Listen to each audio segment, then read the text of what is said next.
over to you, Guilherme. Thank you very much. Can you all hear me okay over there? Yeah, great. So first of all, thank you all for coming to this talk today, where I'll be talking a bit about this new offer from AWS, where they're trying to rethink the concept of a serverless database, a relational database. And I want to share some experience I had with this database. But just to have an idea, how many of you have heard or read something about DSQL? OK, quite a few hands. So hopefully, I'll be able to share some new knowledge with you. But just a quick intro first. My name is Guilherme. I'm based in London. I'm currently the CTO and co-founder at MerCloud. We develop an e-commerce platform that's specialized for B2B. And as you can see, I've been for quite a while in the industry, starting to feel very old here. And most of this time, I worked as a consultant, helping customers on the cloud journey in AWS, and especially with serverless. If you'd like to reach out to me, connect with me, that's my LinkedIn profile. You can use the QR code as well. All right, so today we'll be covering some areas here. So first, I'll do a quick introduction, what DSQL actually is, what are the promises that AWS are making, and we'll have a look how this has been architecture, how it working under the hood, what are actually the limitations, and just a spoiler alert here, there are quite a few.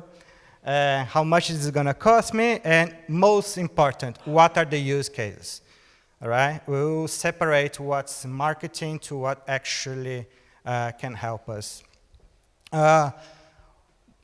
Before we dive in, when we're starting a new project and we're thinking about what database I'm going to pick for this project, we need to ask ourselves some sorts of questions. So, can it scale up and down automatically? What happens when things break?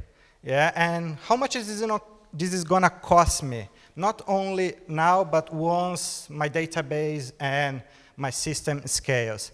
And how much maintenance I'll have to do to this database to keep it up to date, running, patching, all the kind of things that it wakes up at 3 a.m. in the night sometimes. And AWS has lots of offers here from the non-relational side. So probably the most famous there, it's DynamoDB. It's a great fully managed NoSQL database with very low latency, super easy to set up. And then we also DocumentDB for the kind of MongoDB workloads, something more specialized for other use cases. On the relational side, so RDS has been providing us a way to run the kind of Postgres SQL Server database. And on the serverless side, then we have Aurora Serverless. It comes with two flavors. We have MySQL and Postgres. But what if we could have something more like DynamoDB as a relational database?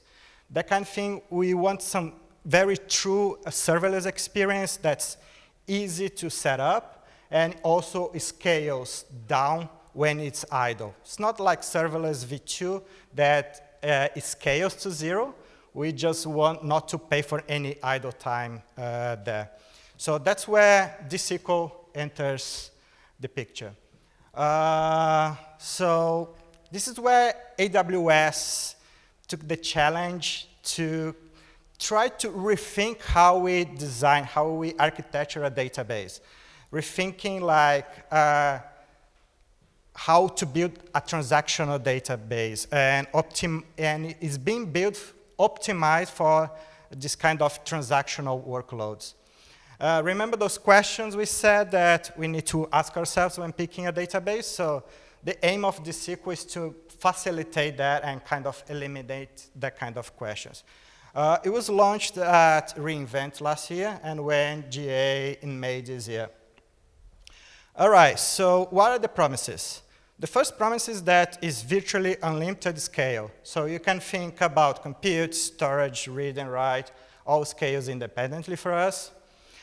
It offers a true serverless experience. So it's zero infrastructure to set up. It feels like very simple as setting up a DynamoDB if you have that experience. So there's no need to worry about configuring capacity, for example. That DSQL should handle that for us.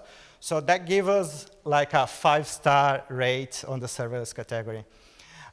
It also delivers active architecture for us. So it allows RDB to span across multiple regions, and it still delivers like strong, consistent transactions with very high availability. Talking about availability, we can achieve 4 nines of availability in a single region cluster that automatically scales across 3 availability zones for us, and every transaction will be committed to all of them. If we have a multi-region cluster, then we can achieve 5 nines of availability there, and data is replicated across all these regions in a synchronous way for us. And this is going to offer us a pretty much near 0 RPO. DSQL claims to be Postgres compatible, but this is a bit too generous, all right? Yeah, there's a more accurate description to that. It can speak Postgres, all right? That means it uses the Postgres query parser, it uses a subset of the type system, and also the SQL dialect, right? That means that if you have a query that you're running against a traditional Postgres database, and you're not using anything that the SQL doesn't support, you should expect exactly the same output from that query. A big difference from most of the traditional databases is that uses an optimistic concurrency control. What that means, like we have no pessimistic locking, no deadlocks, where conflicts are only checked at commit time. This is a big difference to what we used to do, to have on traditional database, where like we have some records that can be locked up front, and transactions blocking each other. Okay, that's not the case for DSQL. DSQL will change the way we need to handle this, right? It will be up to us to build in retry support, because these transactions, they won't fail as early as we used to. And so this is kind of be forcing us to implement that retry logic in our side. So that's a big difference. Okay, let's have a quick look under the hood. And to be honest, this is not something that you really need to understand if you're just going to use the SQL, all right? But as any other service, understanding how it works, it will help us to make the most out of it. We understand some design factors that they were looked when architecturing this. Then will also help us to understand why we have some limitations with the SQL. But just before we start that, let's talk about the fundamental problem that transactional database they have. They are monoliths, all right? And this kind of monolithic architecture gives us 2 types of challenges, both functional and operational.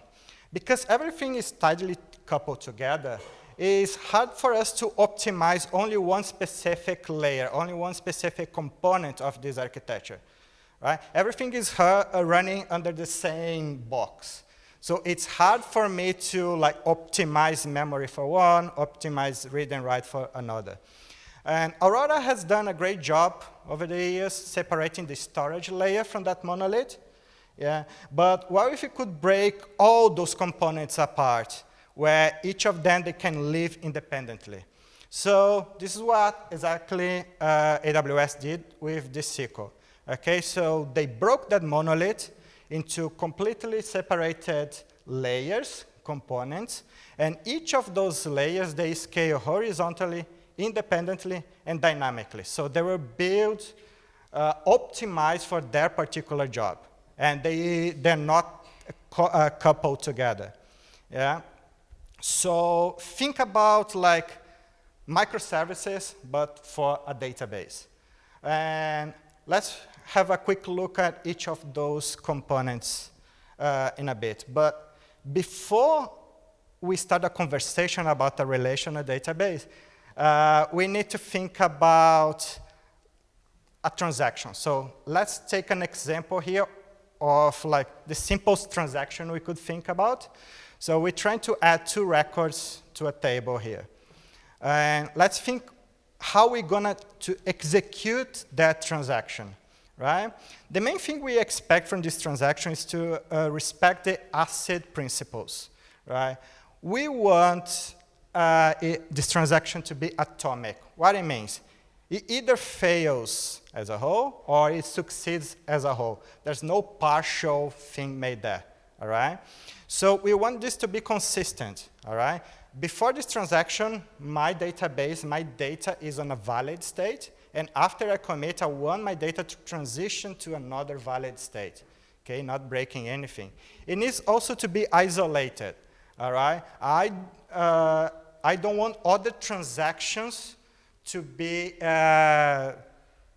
running and messing up with this concurrent transaction, all right? And we also want it to be durable. I need to have the guarantee that once I commit that, this data is not going to be lost, right? Even in the event of a system failure, all right? I need to have that guarantee. So let's start by seeing how the SQL ensures durability for this transaction for us, all right? And the component that handles durability for us there is the journal, okay? Journal, it's an append-only log. So every transaction gets appended to it, and that means that it contains a record of every single transaction ever made to our database. And it's also replicated across regions. And think about this as your source of truth. It's always going to be in the journal. And by the way, this was built with the same technology that powers S3, Kinesis, and DynamoDB, for example. Right? And we have a log, but we know that querying from a log is not efficient and is also not fun at all. So this is where the storage layer comes. The storage layer will index all the entries from our log and scale. So the storage here, like in traditional database, the storage layer is the one responsible for durability, not in the SQL. In the SQL, that's the responsibility of the journal. What that means? That means that if anything happens to my storage, I can destroy it, it can be corrupted. I can always rebuild the storage simply by re-indexing the whole journal. The storage also scales with the traditional way of partitioning keys. And that means that we can have as much storage as needed once our database grows. All right, we have another component here that's the query processor. Okay, this is the layer that you receive the request from the users, and you execute operations like get, scan, aggregate. This component, it actually contains like a customized Postgres engine that's responsible to execute this kind of operations. And that means that we need some kind of compute power here. And this is why it uses the Firecracker, that, by the way, also powers Lambda, for example. And is actually a good fit for the kind of performance and compute we're expecting from this layer. In front of the query processor, we have the transaction and session router. Okay? So this is simply a layer that uses the Postgres protocol to direct the transaction to the correct component. All right, so this is how the query processor works, okay? You start this job by reading the time, okay? And we'll declare this time, let's call it here as T, all right? And then you go to the storage and say, hey, storage, please retrieve the records for me as they were looking at that time, all right? This is possible because the storage doesn't only keep the current version of this record, but also all its history. So what that means, if meanwhile, after I started this transaction, some other transaction went there and updated that record, inside this session, I will still be operating with that same snapshot as it was at that specific time. All right? All right. We're talking here about now transactions impacting to each other and causing a valid state. What component is responsible for ensuring that nothing is conflict to each other and will actually approve or deny the transaction to be committed? This is the job of the adjudicator. Right? At the end of the job, the query builder, the query processor, sorry, will send a payload to the adjudicator, and then the adjudicator will ensure that none of those keys we're trying to insert or update have been modified by any other transaction. All right? If the adjudicator says, OK, everything is fine, then it gives a thumbs up, and then those changes are sent to the journal. And then this is where durability is guaranteed. All right? The adjudicator, as any other component that we've seen, they're independent and they scale independently as well. And once we have multiple adjudicators, they need to coordinate to each other. And the way they communicate to each other is by using a distributed commit protocol. This is an overall picture that with like a scaled up infrastructure that will help us to understand how it works. We have two different paths here, depending on the type of operation. The first one, and the simplest one, is read. When I'm having only a read query, what happens? The query processor, it talks directly to the storage, yeah, and retrieve all the data that it needs from the storage. And then it executes all those statements like scanning, aggregation, all that processing it does at the query processor layer. Why this is it? Why it works this way? Because it helps us with reducing latency. I don't want, the query processor doesn't need to go to the storage every time it needs the new information. So it pulls everything it needs, and then it does locally. So this reduces latency, especially on this kind of distributed environment architecture. The other path we have is when we're doing a write. Okay, so when we're doing a write, after the query processor is done with its job, so it needs to talk to the adjudicator. The adjudicators need to coordinate between each other, and then we'll be committing those changes to the journal. All right? And from there on, the storage will later be indexing all those changes for us. Great. Let's have a look at the multi-region setup, because this is where the SQL gets interesting. Here we have an example of a cluster that's distributed in 2 regions. All right? And at the bottom, we have what we call an witness region. That witness region, you can see that it doesn't really have an endpoint, and it doesn't have the components. The application is not there. Okay? This witness region is there just to guarantee availability for us, and is where the journal is replicated. There's only one catch here. Right? When you're using a multi-cluster setup, you need to choose a region, a different region from the others, to be the witness. All right? And as of for now, only US regions can be elected as the witness. So if your requirements mandate like data residence, for example, in Europe, this is going to be a big blocker for you, because you'll be stuck with one component in the US region. Okay? This is a limitation. I was trying to find out if this is a temporary thing or not, but so far no updates on that. And let's have a look at the active architecture.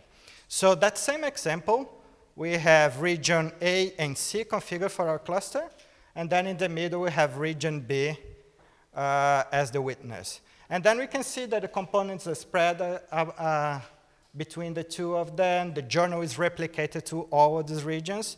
Yeah? And in the case that region C goes down, the cluster is going to detect that region C is no longer health, and then you stop routing traffic to it. And then what's going to do next is just going to rebalance those adjudicators, those components, to the healthy region. And we can continue operating normally. We can continue committing everything there because, as you can see, the journal is still present in the witness region.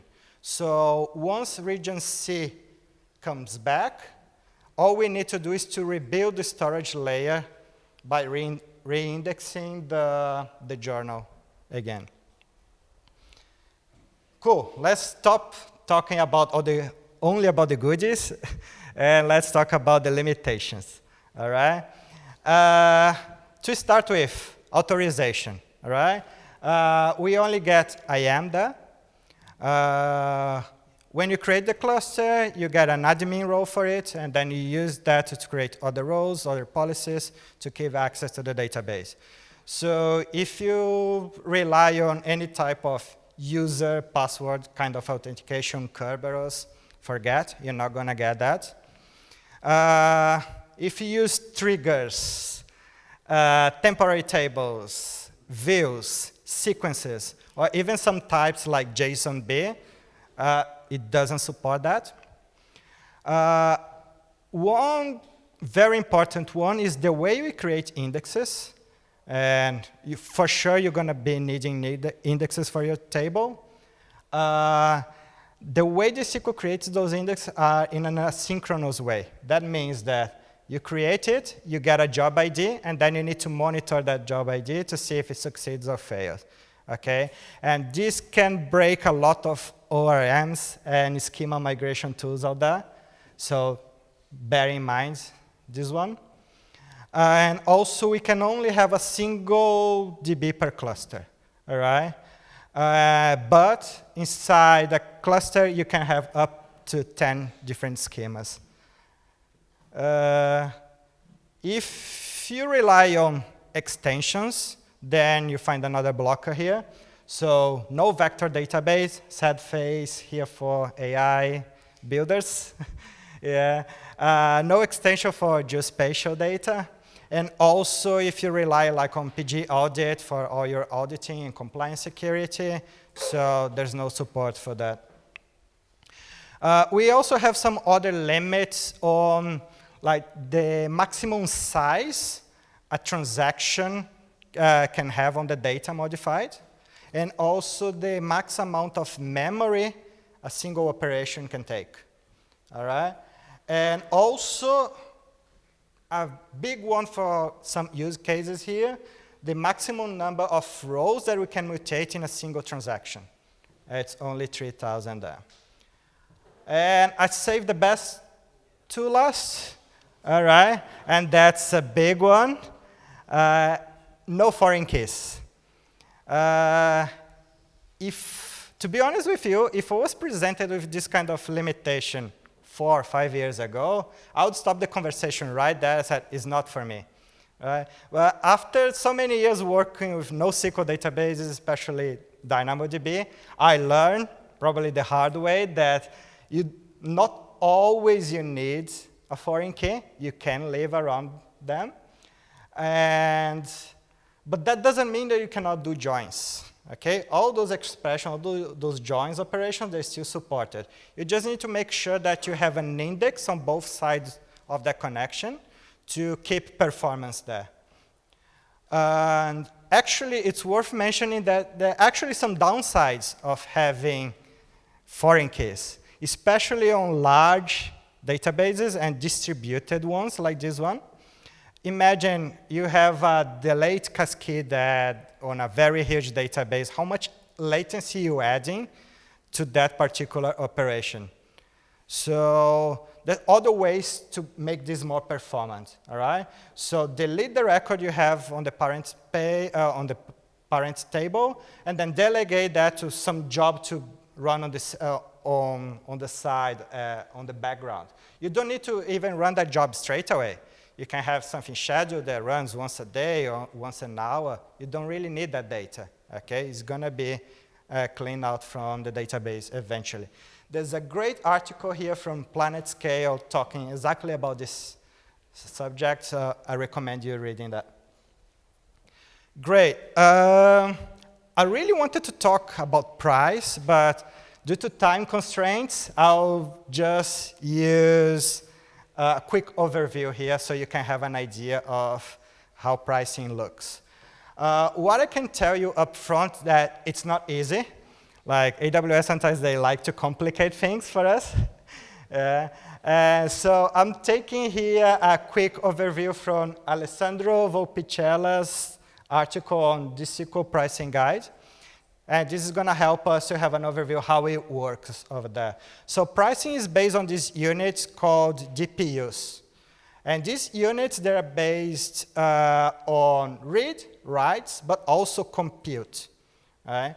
And one of the problems we have here is that we can not really calculate upfront how much certain queries are going to cost you. Especially because of that compute part of the equation. Remember the way the query processor is working? So it's pulling the data and it's running there. So think like a Lambda, all right? You're not really sure how much cost you're going to have on that layer.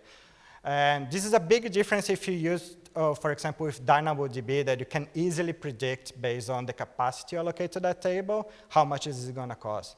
So what you need to do here is you need to run your workloads and then monitor to see how much you're spending there. A big one is that once you have a multi-cluster setup, you also pay extra on the write operations you're having in other regions. Okay, and what else do we have there? Of course, you should also take into the calculation the price of backups. So, and by the way, the SQL integrates well with AWS backup.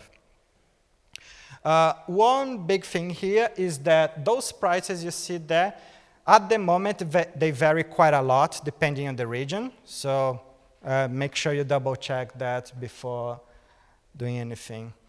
So let's see, when should we actually use this SQL, right?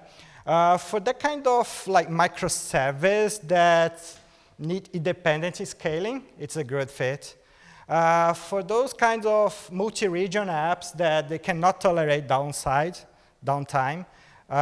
think about like an e-commerce, a payment system, so that's a good fit.